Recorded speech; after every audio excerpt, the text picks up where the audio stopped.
Alhamdulillah, selalu saja lisan kita memuji Allah Subhanahu wa taala atas segala nikmat yang dilimpahkan kepada kita, terutama nikmat Islam dan iman. Karena dengan Islam dan iman kita jadi mengenal Tuhan kita Allah, pencipta alam semesta ini, walaupun tidak nampak dengan mata, karena Allah Subhanahu wa taala menjadikan nikmat terbesar di surga nanti melihat kepada zat-Nya yang mulia. Oleh karena itu di dunia tidak akan dilihat, dan di akhirat pun yang melihatnya hanya orang-orang yang beruntung yang masuk ke dalam surga saja.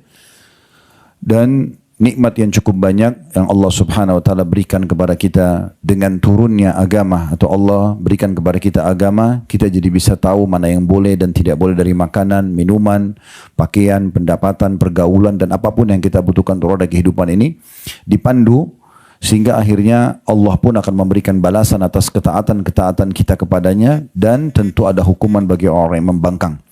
Selain daripada itu ada nikmat makanan, minuman, udara, dan segala macam hal yang Allah Subhanahu wa taala perintahkan kita untuk menikmati dan bersyukur. Dan Allah Subhanahu wa taala menjadikan kalimat syukur itu dengan mudah sekali untuk diucapkan, yaitu Alhamdulillah. Selanjutnya kita panjatkan salam hormat kita kepada utusan Allah Nabi besar Muhammad sallallahu alaihi wa ala alihi wa sahbihi wasallam, sebagaimana Allah telah mengucapkan salam hormat kepada beliau, dan sebagai balas jasa 23 tahun dari masa hidup beliau dihabiskan untuk agama ini. 13 tahun fase Mekah semuanya dengan hinaan, cacian, dan puncaknya diusir dari kampung halamannya Mekah. Kemudian 10 tahun di kota yang mulia, kota Madinah ini, semuanya penyempurnaan agama, sampai akhirnya agama itu bisa kita rasakan dan jadikan sebagai pedoman hidup kita. Coba buka surah Ar-Rum, surah Ar-Rum, surah nomor 30, kita mulai dari ayat 6. Ini sebenarnya panjang bahasan saya ini, ayat 6 sampai ayat 60. Ya. Tapi kita coba aja, bismillah. Jadi judul kita, janji Allah itu pasti. Ya. Baik, sambil buka nanti saya coba berikan prolognya dulu tentang bahasan kita. Bapak Ibu sekalian, kalimat tauhid. Kalimat tauhid adalah la ilaha illallah, yang berarti la ma'buda bihaqqin illallah. Tidak ada Tuhan, pencipta, pemilik, penguasa yang menghidupkan dan yang mematikan kecuali Allah. Ini benar-benar bukan cuma ucapan lisan, harus ditanamkan dalam hati kita sebagai keimanan. Ya, jadi nggak perlu khawatir karena kita punya Tuhan.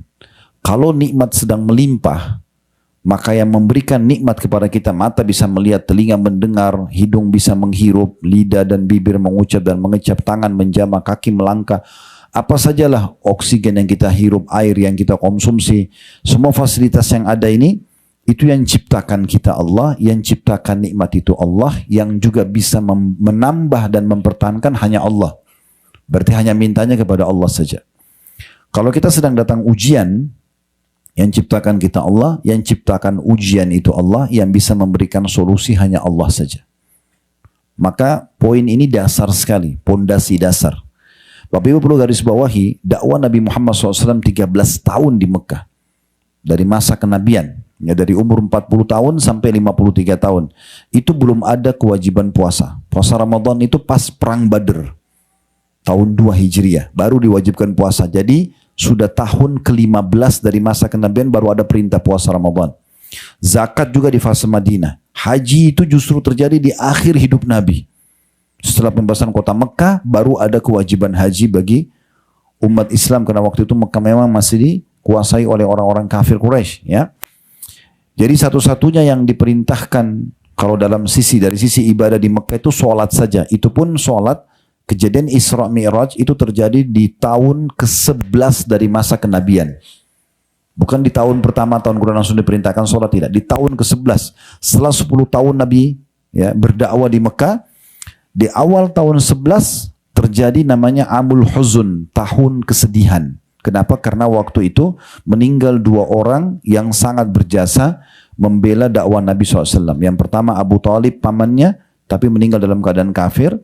Dan yang kedua Khadijah, istrinya beliau yang tercinta. Nanti insya Allah di pameran Wahyu kita akan ceritakan tentang kedudukan Khadijah ini. Karena ada satu ruangan nanti yang memang khusus menjelaskan tentang keutamaan beliau.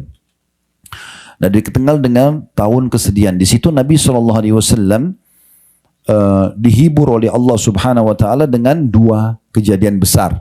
Yang pertama masuk Islamnya jin Nusaybin. Nusaybin ini wilayah di Irak. Ya. Pada saat orang-orang Quraisy Mekah menolak dakwah Nabi SAW, penduduk kota Taif menolak dakwah Nabi SAW, maka Allah datangkan golongan jin yang masuk Islam. Golongan jin yang masuk Islam dikenal dengan jin Nusaybin. Nah ini loh, kalau manusia nolak dakwahmu hai Muhammad, sesungguhnya aku datangkan jin yang beriman. Nah seperti itu. Yang kedua kejadian Isra dan Mi'raj. Itu terjadi di tahun 11 masa kenabian. Di situlah ada perintah sholat. Itu pun awal diperintahkan sholat, semua sholat yang 5 waktu itu 2 rakaat. Subuh 2, duhur 2, asar 2, maghrib 2, isya 2. Kapan dia berubah jumlah di kota Madinah? Subuh tetap, duhur ditambah 2, asar tambah 2, isya tambah 2, maghrib tambah 1. Itu di kota Madinah perubahannya. Jadi pertanyaannya, apa yang Nabi Muhammad SAW dakwakan di Mekah nih? Belum ada sholat, ya, sholat bahkan di akhir-akhir gitu kan. Belum ada zakat, belum ada puasa yang sering kita dengar ibadah. Itu adalah penanaman akidah atau tauhid. Ya, selalu Nabi SAW ingatkan tentang masalah tidak ada Tuhan yang menciptakan alam semesta kecuali Allah. Kenapa kalian sembah berhala-berhala ini? Patung-patung ini kalian yang ukir, kalian yang bentuk matanya, bentuk mulutnya, bentuk kakinya, tangannya, kemudian kalian berikan nama. Setelah itu kalian anggap Tuhan. Yang uniknya kalau rusak Tuhannya diperbaiki. Yang perbaikin dia. Gitu kan? Maka diingatkan, ini namanya tauhid. Tak boleh bergantung kepada selain sang pencipta Allah. Kita ini enaknya umat Islam sudah dimanjakan teman-teman sekalian. Begitu lahir, mulai bisa ngomong, orang tua kita sudah ingatkan, Tuhan kita Allah. Ya. Minta kepada Allah nak, apalagi kalau orang tuanya Masya Allah faham agama, dimasukkan ke sekolah agama, kita mulai belajar Al-Quran, ini adalah kitabullah, kita mempelajari hadis-hadis Nabi, ini utusan Allah, misalnya kan, itu kita punya panduan. Orang-orang yang tidak punya panduan, mereka bingung, ada yang sembah dewa, ada yang sembah bintang, ada yang sembah pohon, ada yang di India, ada yang sembah sapi. Dan sampai sekarang mereka itu tidak makan sapi karena mereka anggap Tuhannya, coba. Karena mereka potensi tahu ada Tuhan, iya, tapi tidak terpandu. Kita sudah punya panduan, ya, kita sudah punya, dan itu kalimat asas, pondasi dasar tauhid. Bahkan kata Nabi SAW, ikrarkan dengan lisanmu, renungi dengan fikiranmu, dan yakini dengan hatimu, la ilaha illallah, Tuhanku Allah. Tidak Tuhan yang berhak disembah kecuali Allah. Kemudian istiqomahlah, artinya berpegang teguh pada perintahnya, nikmati yang dihalalkan, tinggalkan yang dilarang, maka kamu akan bahagia. Maka di situ puncaknya. Ini pondasi dasarnya. Dan memang agama kita ini pondasinya keyakinan. Keyakinan. Ya. Kalau ada yang bilang begini, Ustaz, Allah kan gaib, kita nggak bisa lihat. Bagaimana caranya kita meyakini secara rasional? Kita perlu paham. Tidak semua yang tidak nampak dengan mata itu tidak ada.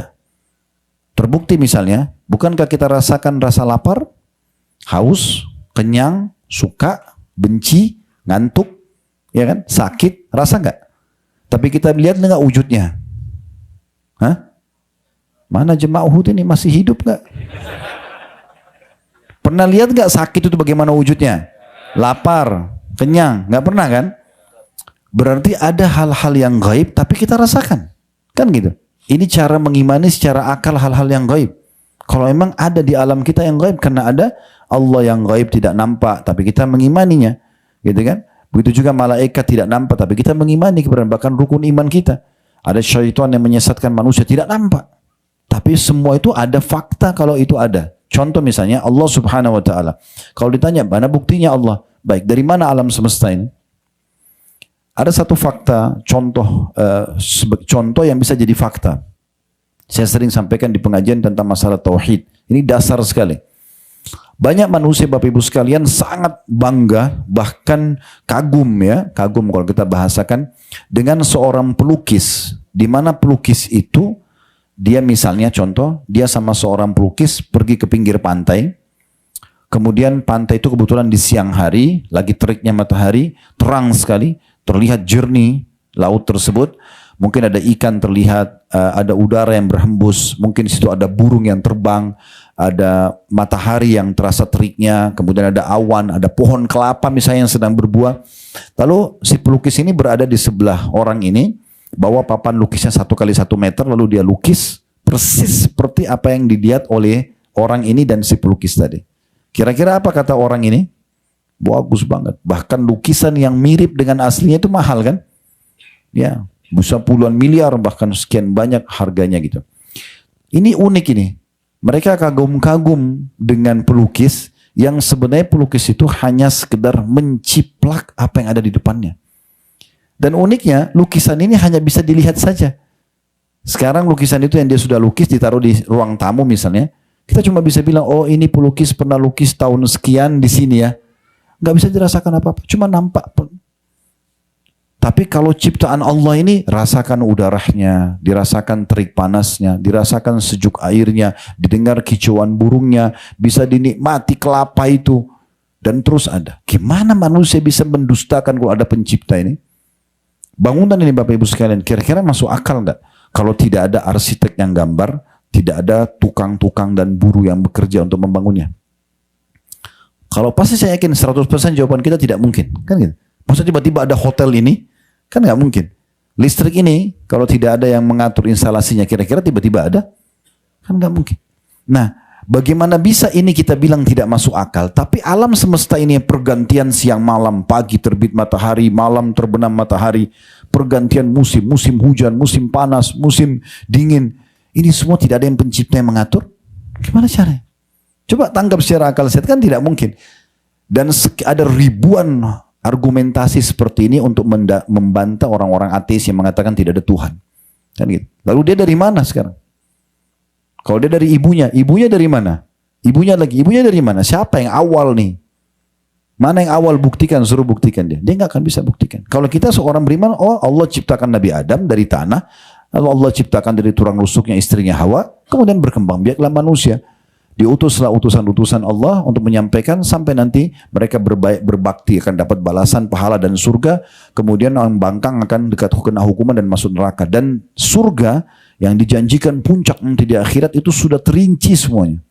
Kalau Bapak Ibu lihat playlist YouTube kami, saran saya nanti kalau ada kesempatan bisa nonton di Khalid Basalamah Official, diklik logonya nanti akan keluar banyak pilihan, ada playlist. Diklik playlist itu ada lebih dari 35 kitab kami bedah. Tujuan saya agar orang-orang kita, secara khusus orang Indonesia itu bisa kuliah sebenarnya privat dengan kami, tapi tidak perlu ada ijazah, tidak perlu ada ujiannya, gitu kan? Tinggal beli bukunya, modalnya beli buku aja. Kemudian nanti tinggal dipelajari, setiap hari Senin belajar akidah, hari Selasa belajar hadis, hari Rabu belajar fikih. Misalnya tinggal pilih dari 35 kitab itu. Salah satu buku yang kami bedah adalah Rasulullah SAW cerita tentang surga dan neraka. Seingat saya itu 63 pasal, 63 bab. 30 bab tentang surga, 33 bab tentang neraka. Itu kalau teman-teman ikutin, satu babnya saja bisa 1 jam. Tentang pintu surga, tentang bau wanginya surga, tentang dayang-dayangnya, tentang pakaiannya, tentang pohonnya, istanahnya, tanahnya, segala macam, gitu kan?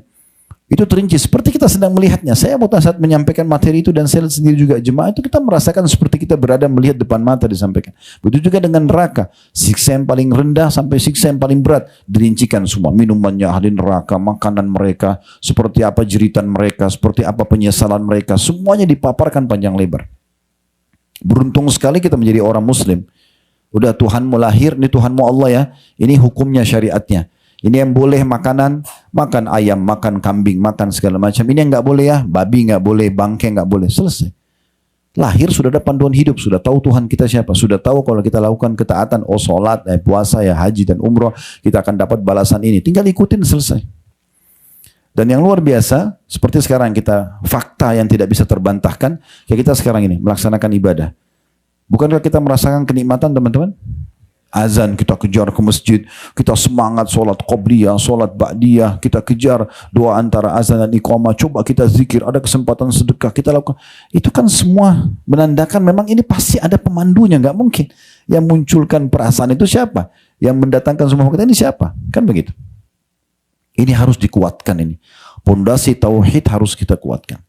Jadi kalau pondasi tauhidnya kuat, biar kita sendirian, sedangkan dan kita yakin Allah itu ada bersama kita, clear. Walaupun satu dunia tidak ada yang bersama kita.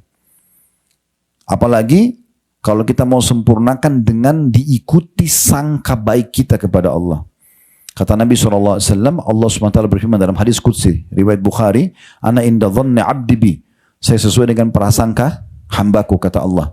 Falyadhunnu bima syaa. Dia boleh sangka apa saja yang dia inginkan. Maksudnya kalau dia bersangka baik sama Tuhannya, ya, selama dia tidak melakukan hal yang salah, maka walaupun orang semua tidak cocok sama dia, ini Allah mengatakan benar, ya sudah dia jalankan. Maka Allah akan balik keadaan, manusia akan bisa menerima dia.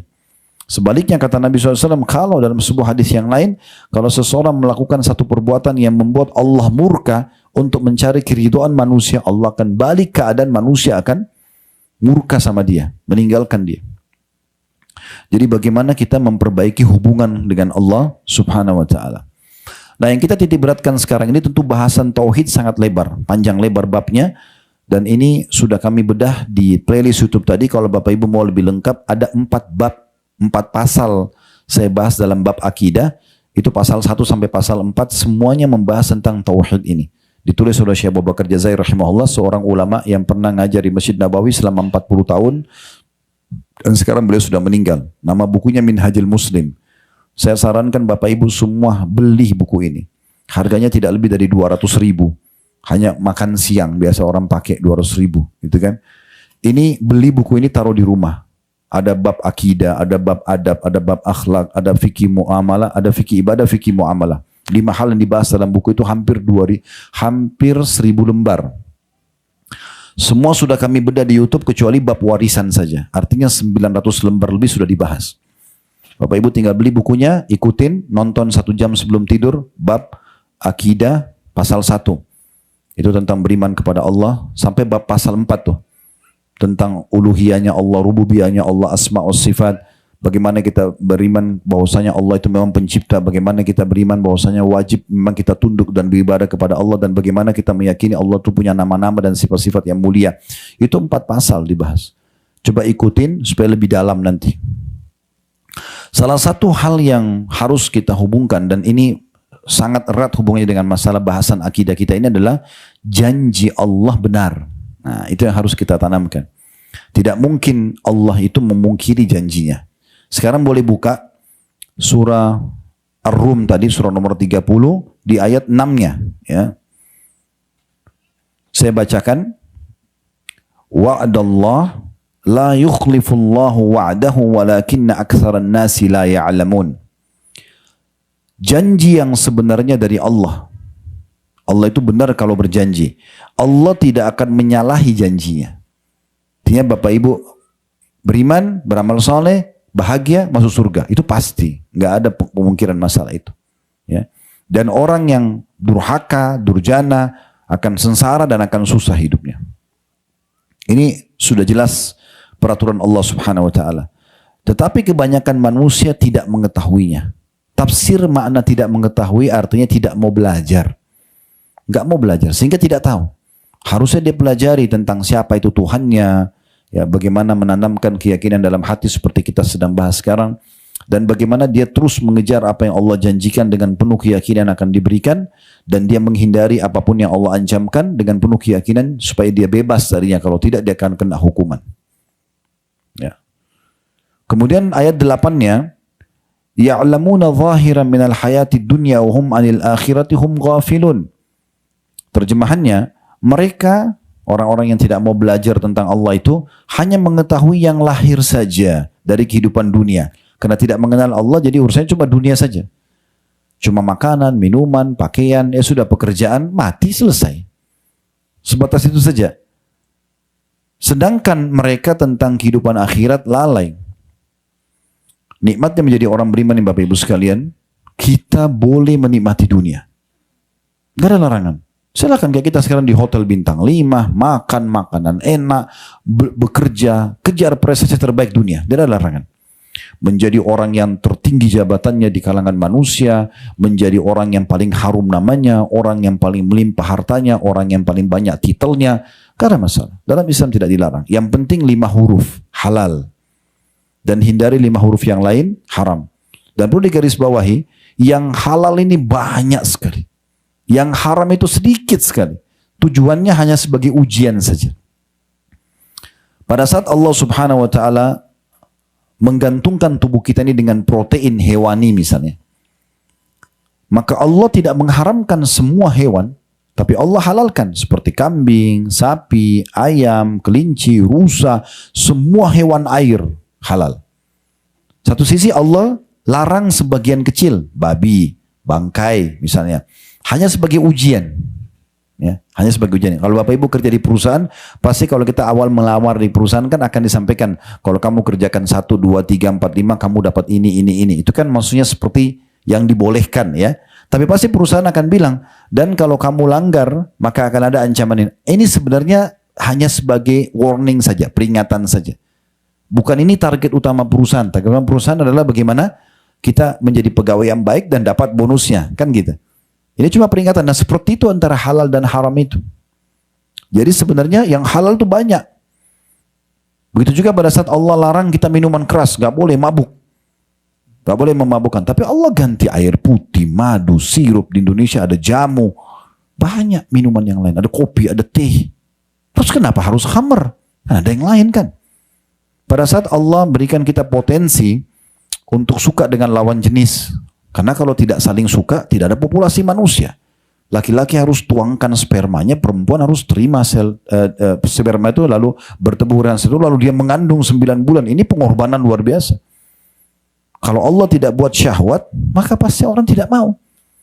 Tapi Allah hiasi dengan syahwat. Tapi Allah ajarkan caranya. Nikah. Yang tidak boleh zina. Kan gitu. Dua-duanya dalam biologis. Perhatikan bedanya. Kalau yang haram ini, zina, semua orang melakukan zina itu ketakutan. Dimulai dengan ketakutan, khawatir. Sehingga biologisnya nggak maksimal. Masuk hotel takut-takut gitu kan. Biologis juga takut-takut. Ini secara kejiwaan juga berpengaruh pada kualitas sperma yang merupakan bibit manusia. Nanti sama sel telur yang nanti kantongnya manusia itu. Mengganggu. Pada saat hamil, dua-duanya ketakutan. Ya, keluarga mereka malu, keluarganya malu, anak yang lahir nggak jelas statusnya. Kalau dalam lingkup agama Islam, anak zina ini anak haram, tidak ada penisbatan nama, nasab, tidak ada warisan antara dia sama ayahnya. Ini berat sekali. Hanya kenapa? Karena pelampiasan yang tidak boleh. Coba kalau yang halal menikah, semua orang menikah bahagia, gembira, sampai ada bahasa kan mereka jadi raja pada saat itu dan jadi ratu ya. Keluarganya semua hormatin, tamu-tamu pada datang ucapkan selamat. Mereka gembira sekali. Dan pada malam pertama mereka masuk ke kamar, orang semua tahu akan terjadi biologis. Tapi nggak ada yang rasa takut, semua dengan gembira. Ya, maka kualitas sperma yang akan jadi bibit manusia, sel telur juga manusia akan jadi bagus. Biologisnya mereka bagus dan dijanjikan pahala yang besar. Kata Nabi SAW, di kemaluan kalian ada pahala yang besar. Kata para sahabat, ya Rasulullah, kami gauli istri kami, dapat pahala. Dan sudah enak, terus dapat pahala lagi. Kata Nabi SAW, kalau kalian letakkan pada yang haram, zina, dosa nggak? Maka waktu itu Nabi tanya sahabat, dan tanda tanya, tapi sahabat sudah nggak jawab lagi, karena sudah tahu memang dosa itu kan. Maka kata Nabi, begitu juga kalau yang halal. Ya. Maka Allah berikan kita jalan keluarnya. Dan nikah sama zina, bedanya hanya kurang dari 5 menit ini, kalimat akad aja. Wali perempuan bilang, saya nikahkan kamu sama anak perempuan saya Fulan bin Fulan dengan mas kawin ini. Ada 2 saksi, ada walinya perempuan, ada maharnya.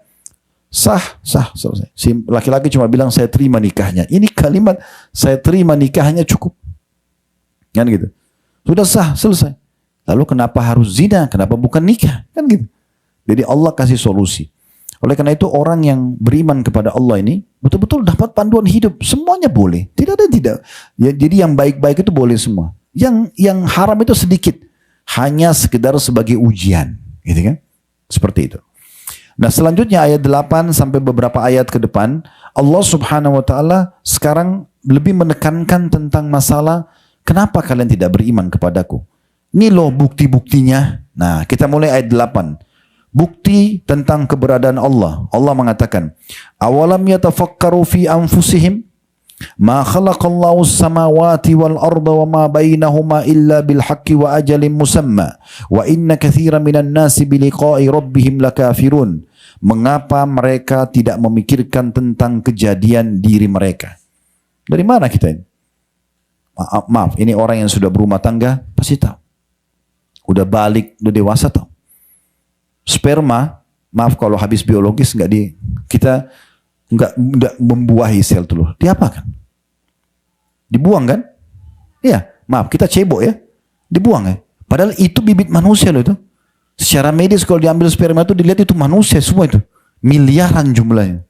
Itulah kita dulu tuh. Terhina sekali. Allah bilang, kau tidak pikir dirimu dari mana?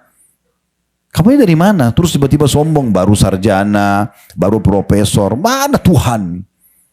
Enggak ada, ini terjadi begitu saja semua. Ini orang luar biasa.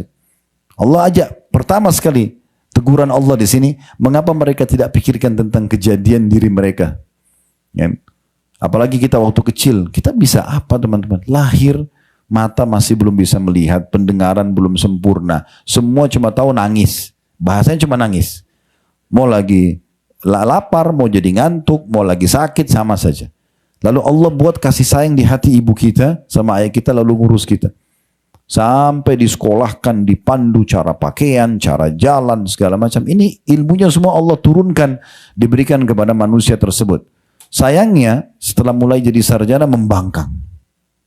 Ada satu orang pernah, pengusaha di Surabaya, selepas tablik akbar, waktu itu beberapa tahun lalu di Masjid Al-Irsyad, datang kepada saya, dia bilang gini, Ustadz, saya sama teman-teman saya, pengusaha-pengusaha ini, lagi masuk ke satu proyek, kemudian teman-teman saya dapat, saya nggak dapat. Mereka dapat, saya nggak dapat. Padahal dari sisi ibadah saya lebih baik dari mereka. Bagaimana menenangkan hati saya? Jawaban saya sederhana. Saya cuma bilang, belum rezeki antum. Kalau belum rezeki antum, tidak akan sampai kepada antum. Kalau rezeki antum, biar antum duduk di rumah, akan sampai. Pernah gak kita duduk di rumah, tiba-tiba ada yang kirimin makanan? Gak pernah minta. Pernah masuk restoran, ketemu teman, terus ditraktir, dibayarin? Dikirimin buah, dikirimin baju, banyak sekali. Kalau sudah rezeki, sampai. Sederhana. Orang yang beriman kepada Allah selalu punya jawaban, dan selalu tenang. Udah sangka baik kepada Allah, ini belum rezeki saya.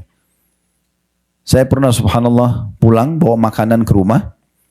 Kemudian saya letakkan untuk kami makan rame-rame gitu. Besok saya mau makan, makanan sudah habis dimakan sama anak-anak gitu. Orang tidak paham masalah takdir, masalah iman kepada Allah, marah-marah sama anaknya, masa makanan dihabisin. Oh, kita sudah paham. Oh, sudah rezeki mereka.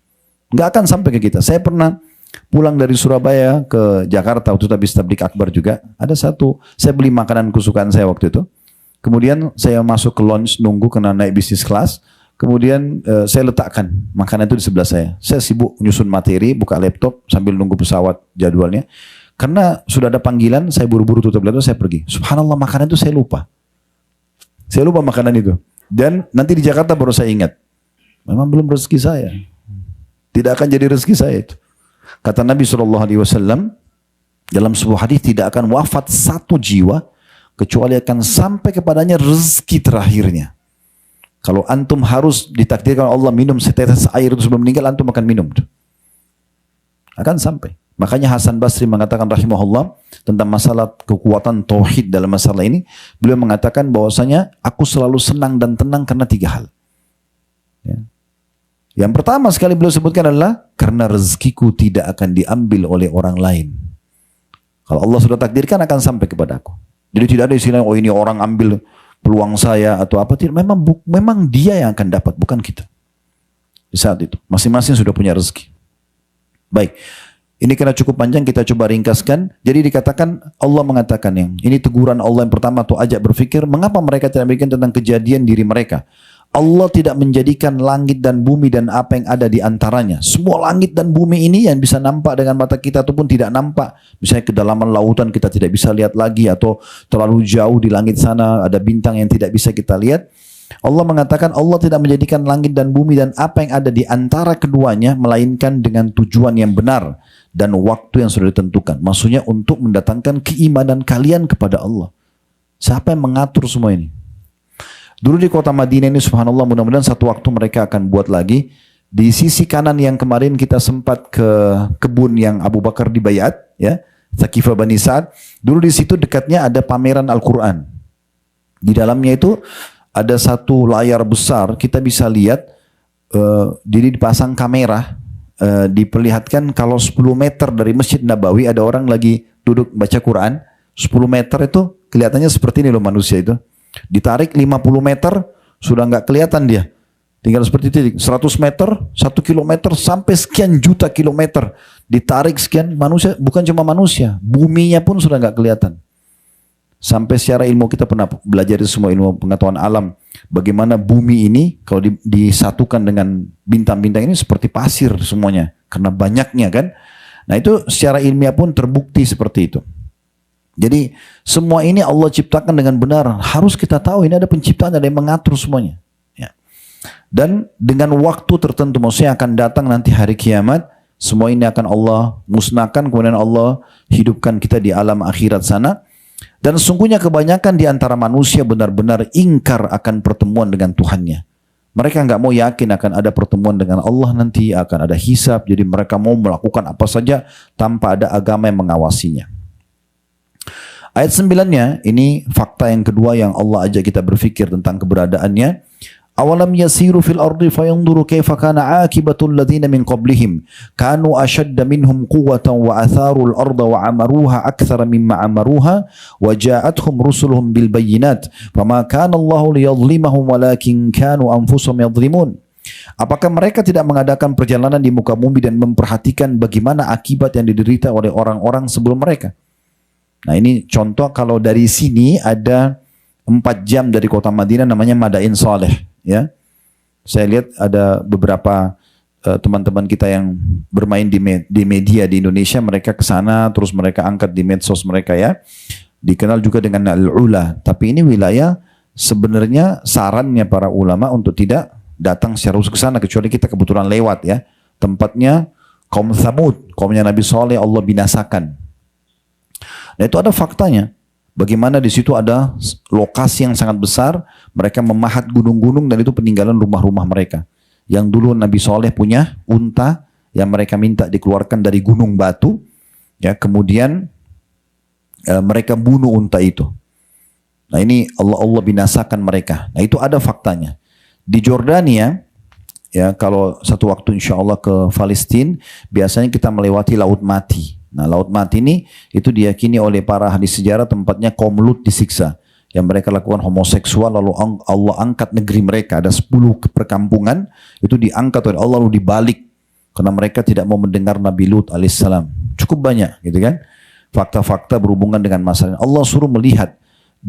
Kalau kita searching di Google juga peninggalan Raja Namrud di Babilonia. Yang binasa, yang sempat mau membakar Nabi Ibrahim di api tapi tidak berhasil.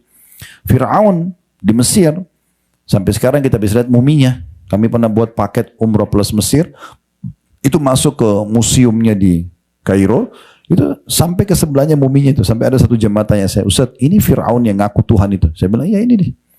Allah selamatkan jasadnya sebagaimana Allah sebutkan dalam Al-Quran untuk menjadi tanda-tanda kebesaran Allah di muka bumi. Allah suruh lihat kita itu, lihat ini fakta-faktanya. Ada orang-orang sebelum kalian yang membangkang tentang keberadaan Allah. Maka Allah bilang, lihat bagaimana akhir kesudahan mereka. Allah bilang, orang-orang itu bahkan yang telah meninggal sebelum kalian lebih kuat daripada kalian, gitu kan? Dan telah mengelola bumi serta memakmurkannya lebih baik dari apa yang telah mereka makmurkan.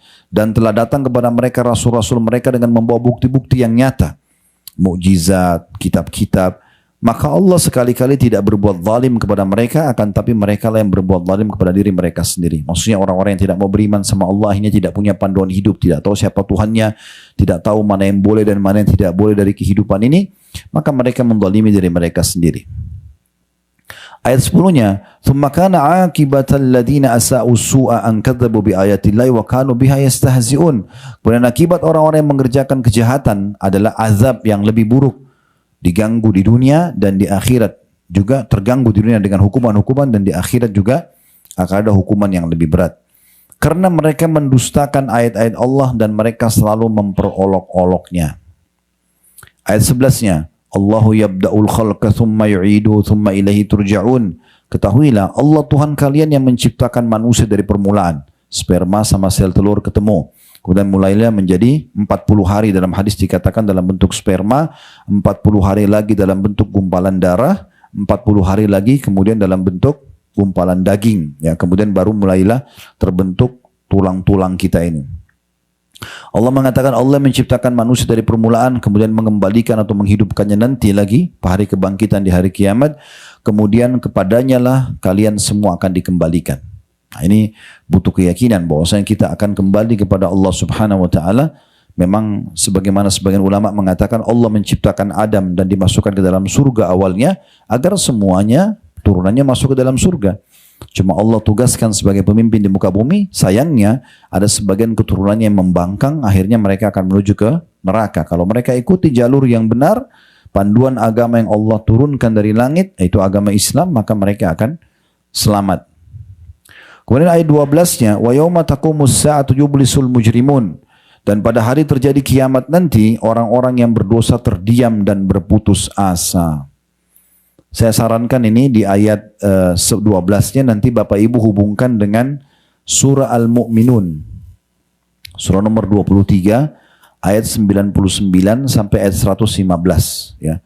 Mungkin kita tidak bisa bahas semua sekarang, tapi Bapak Ibu sekalian bisa nanti kembali ke tadi saya bilang surah Al-Mu'minun surah nomor 23 ayat 99 sampai ayat 115 itu Allah gambarkan bagaimana penyesalan orang-orang yang tidak beriman pada Allah pada saat mereka meninggal.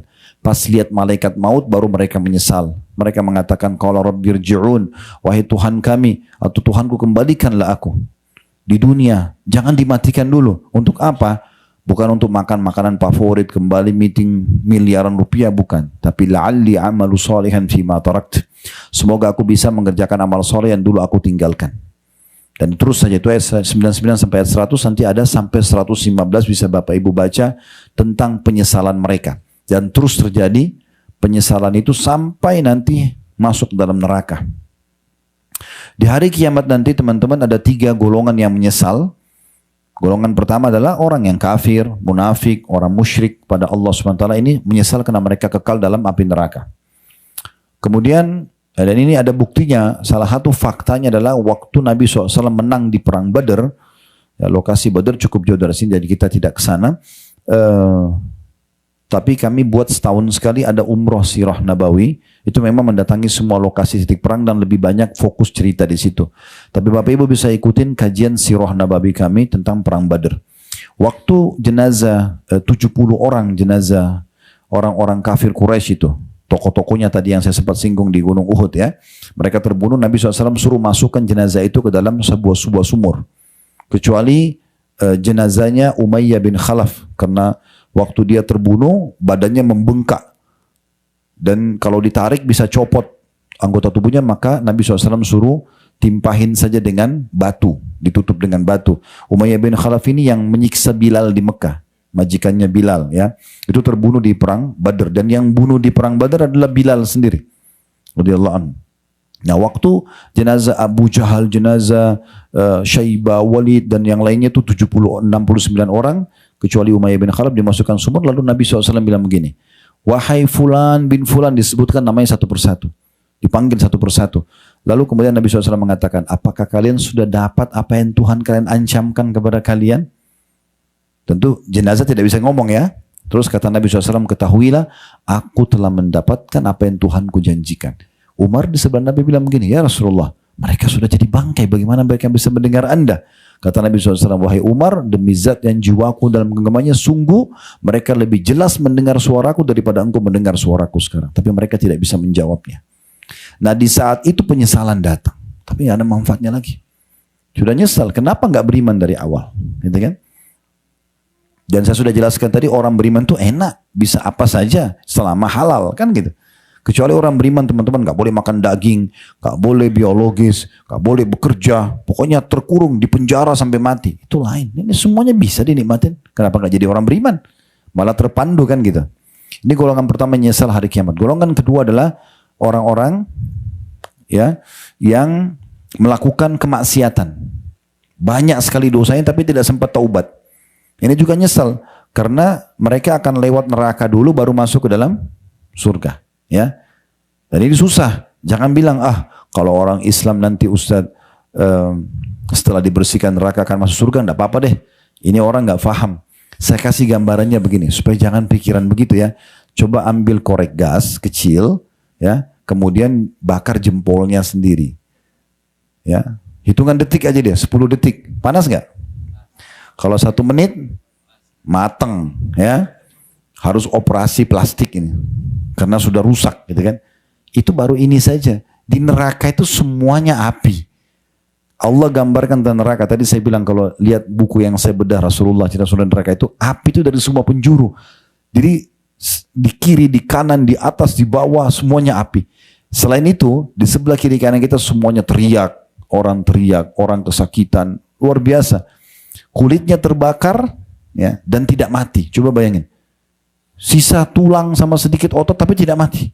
Lalu Allah sempurnakan kembali. Nanti bisa lihat surah An-Nisa surah nomor 4 ayat 56. Tentang masalah bagaimana Allah bilang kalau kulit mereka sudah terbakar kami sempurnakan kembali. Nah penyempurnaan kembali kulit dan ototnya itu sakit prosesnya. Tapi dibuat begitu sakit. Lalu dibakar lagi. Hangus lagi. Diulangi lagi. Begitu terus. Jadi mereka menyesal luar biasa. Amal soleh dipelajari untuk dipraktekin. Sholat, puasa, haji dan segala macam. Dosa dipelajari untuk ditinggalkan. Dijauhi, bukan dicoba. Jadi nggak usah bilang, babi haram saya mau coba dulu. Nggak usah. Zina saya mau coba dulu. Khamr, nggak usah coba. Karena itu dilarang. Yang terlarang semua berbahaya. Kan begitu. Udah yang baik-baik saja. Karena sudah ada solusinya kan begitu. Nah ini akan ada penyesalan nanti orang-orang banyak dosa tidak taubat. Oleh karena itu selama kita masih punya kesempatan taubat jangan disia-siakan. Yang ketiga ini adanya penyesalan sebagian orang yang masuk ke dalam surga tetapi masih banyak amal soleh dulu yang dia lalaikan. Sebenarnya kalau dia kerjakan derajatnya lebih tinggi. Tapi sudah nggak bisa diperbaiki. Nah kita perlu renungi golongan yang ketiga ini.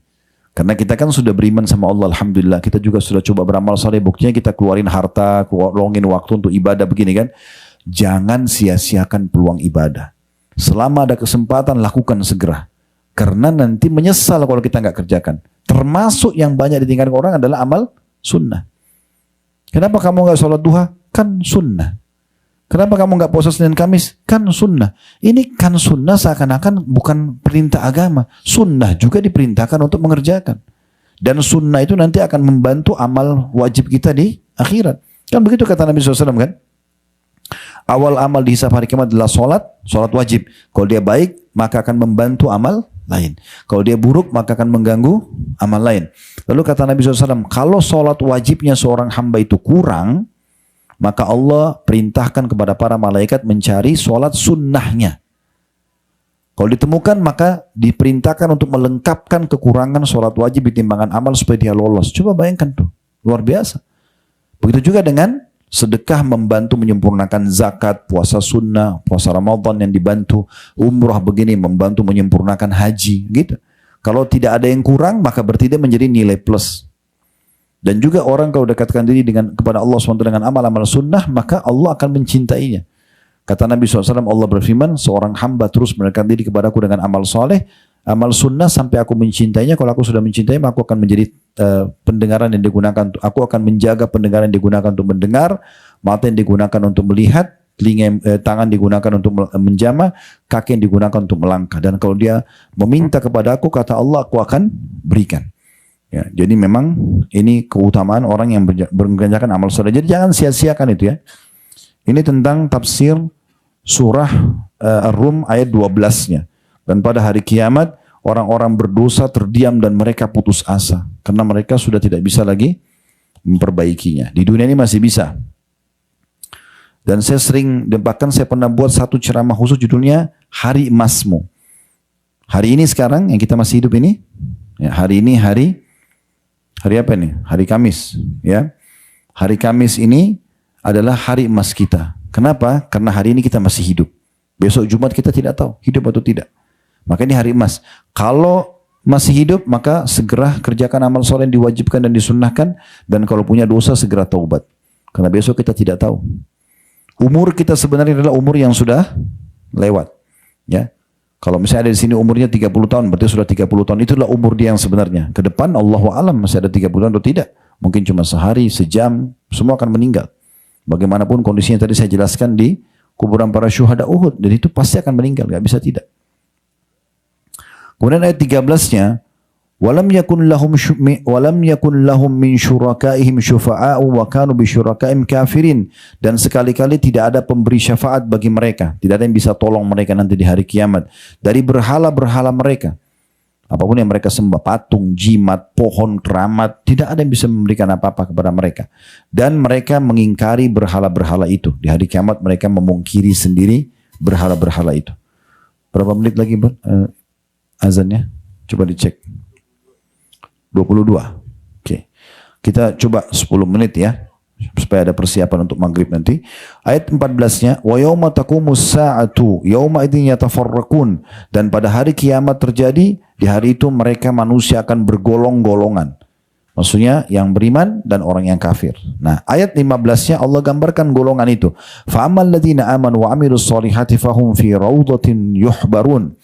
Adapun orang-orang yang beriman dan mengerjakan amal saleh, kayak kita sekarang yakin sama Allah, lalu kita patuhlah, kita umroh, kita sedekah, baca Quran, kita sholat, maka mereka akhirnya nanti di taman surga dalam kondisi gembira. Nanti kita masuk surga teman-teman, insya Allah kita akan ketemu dan kita akan ngobrol. Ingat gak dulu kita umroh tuh 31 Oktober. Nah, itu memang kenang gitu. Orang akan ngobrol. Orang di surga itu dalam banyak ayat Al-Quran dan juga hadis Nabi SAW dikatakan mereka akan ngobrol nanti di surga. Ingat gak dulu kita di pengajian itu? Ingat gak dulu kita waktu indan itu? Mereka saling mengenang. Gitu kan? Bahkan ada di antara mereka yang mengatakan dia cari temannya dulu yang dia kenal di dunia, yang suka ngajak dia, untuk apa kau beriman, untuk apa kamu sholat.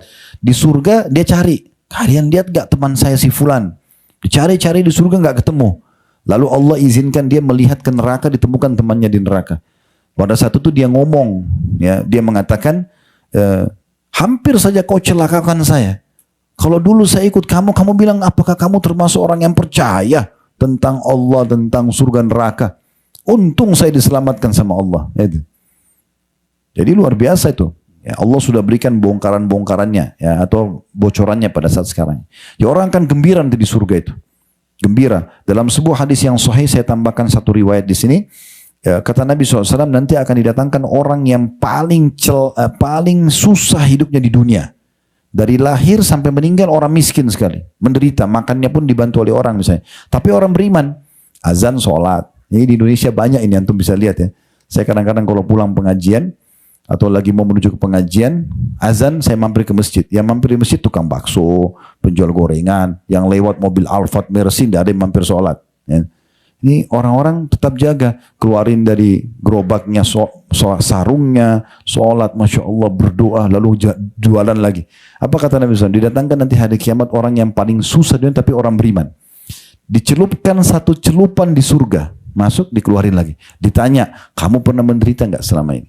Pernah gak kamu rasa kesusahan? Dia bilang, demi Allah gak pernah. Hilang semua itu dengan satu celupan. Bagaimana orang yang khalidina fiha, kekal selama di dalamnya? Luar biasa.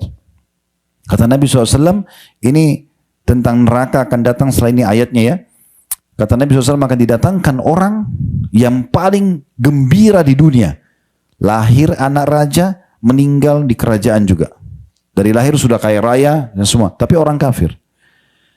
Dan di hari kiamat datangkan dicelupkan satu celupan di neraka. Masuk neraka dikeluarin lagi. Ditanya, kau pernah bahagia gak selama ini? Pernah gak kau senang selama ini? Dia bilang, demi Allah gak pernah. Hilang semua itu. Dan kita sekarang di dunia bisa rasakan itu ya. Kita pernah makan enak dulu. Cuma rasain di saat itu kan. Sekarang kita gak bisa rasain lagi makanan. Cuma kita, pernah saya makan itu enak. Tapi sudah lupa, udah gak dirasain lagi. Di akhirat tidak seperti itu. Ayat 16-nya, wa ammal ladzina kafaru wa kadzdzabu bi ayatina wa liqa'il akhirati fa ulaika fil adzabi muhdarun. Adapun orang-orang yang kafir dan mendustakan ayat-ayat kami, Al-Qur'an, tidak mau belajar Al-Qur'an, tidak mau memahami maknanya, tidak mau kayak gini. Ini kan tadabbur ya. Kita mempelajari ayat-ayat, tidak mau menerapkan hukum-hukumnya, serta mendustakan menemui hari kiamat. Mana bisa ada surga neraka itu? Mana ada hari hisab? Dia nggak mau, dia pungkiri. Allah mengatakan maka mereka tetap berada dalam siksa neraka nantinya. Ini siksa neraka berat. Jangan coba-coba, ya. Dan perlu Bapak Ibu garis bawahi, surga sudah ada, neraka sudah ada sebelum manusia diciptakan. Bukan kita semua ini. Nabi Adam sebelum diciptakan ayah kita dan ibu kita Hawa sudah ada surga dan neraka. Sudah ada dari dulu. Dan sampai hari ini kita bisa merasakan interaksi dengan surga dan neraka. Karena kata Nabi SAW, jangan kalian menghina ya demam itu. Ya. Karena dia akan menggugurkan dosa-dosa sebagaimana gugurnya daun-daun pohon, gitu kan? Dalam riwayat lain beliau mengatakan, sesungguhnya demam itu adalah tiupan panasnya api neraka. Dinginkanlah dengan air. Demam yang kita rasakan, tidak ada manusia yang nggak merasa demam kan? Pasti semua pernah. Nah itu salah satu tiupan api neraka itu. Dan kata Nabi SAW, tidak ada seorang hamba yang berlindung kepada Allah dari api neraka sehari 7 kali, kecuali neraka akan langsung merespon mengatakan, ya Allah, jauhkan dia dari aku karena dia memohon berlindung kepadamu agar dijauhkan dari aku. Dan tidak ada seorang hamba yang meminta surga kepada Allah 7 kali dalam sehari, kecuali surga akan mengatakan, ya Allah, masukkan dia ke dalamku, karena sesungguhnya ya dia telah memohon agar dimasukkan ke dalamku. Dan Nabi SAW pernah melihat jenazah seorang sahabat.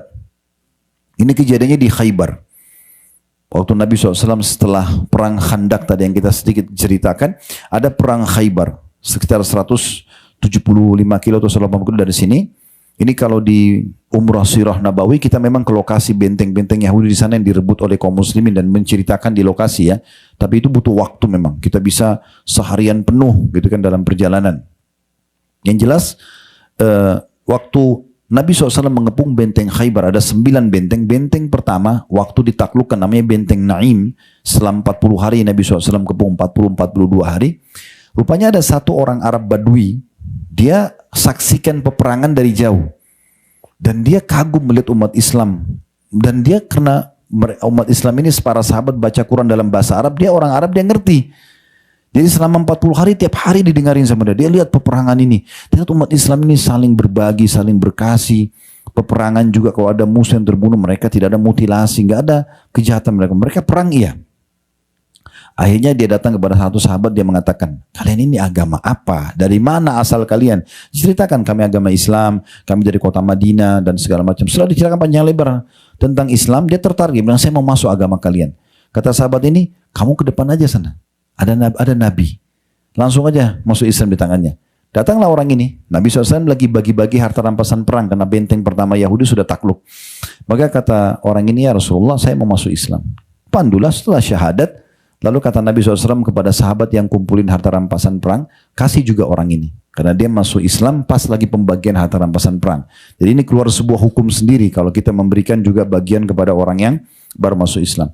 Subhanallah, pada saat itu orang ini mengatakan begini, ya Rasulullah, saya masuk Islam bukan karena harta. Saya masuk Islam ini karena saya mengejar apa yang sahabat Anda kejar.